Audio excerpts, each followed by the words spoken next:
those with a diameter less than the length of your saw's cutting bar. Before you start, be sure you're familiar with the operation of your saw and follow all safety recommendations. For some tips, check out our How to Use and Maintain a Chainsaw video. For larger trees, trees that are near a structure, trees that you want to fell opposite of their lean, or any tree you feel uncomfortable tackling, call a professional. Start by taking a good look at the area. Be sure there are no structures, power lines, people, or pets close to a radius equal to the height of the tree. Then pick a direction you want the tree to fall and plan a clear escape path opposite the direction of the fall and at a 45-degree angle. Clear the area around the tree and make sure there are no loose branches overhead. With the tree on your left, make a 70-degree cut on the side facing the direction you want the tree to fall. Use the felling sight on the top of the saw as a guide. Cut to a depth of about 1/4 of the tree's diameter. For the next cut, turn the saw sideways and cut horizontally to meet your first cut, creating a notch.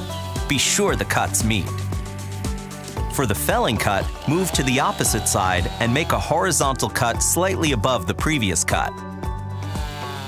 Saw until you have enough room to insert a wedge.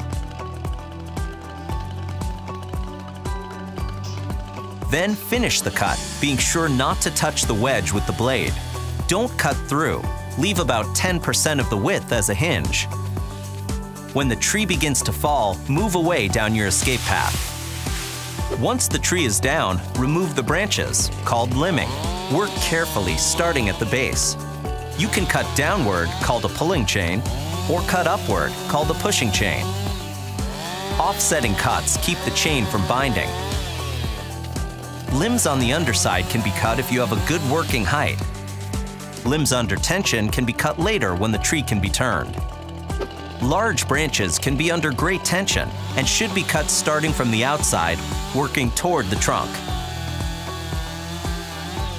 When you've removed the limbs, it's time to cut the trunk, called bucking. Look for where the wood might compress as it's cut. Cut 1/3 of the way through the side where compression might take place. Then cut a 1-inch offset from the opposite side to keep the blade from binding and give you more control. A wedge can also be used to hold the gap.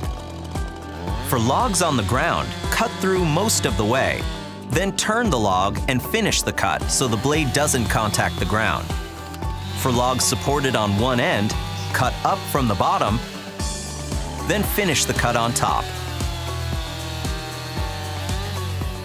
Cut the pieces into manageable sizes and stack them away from the work area. By working carefully and safely, you'll successfully cut down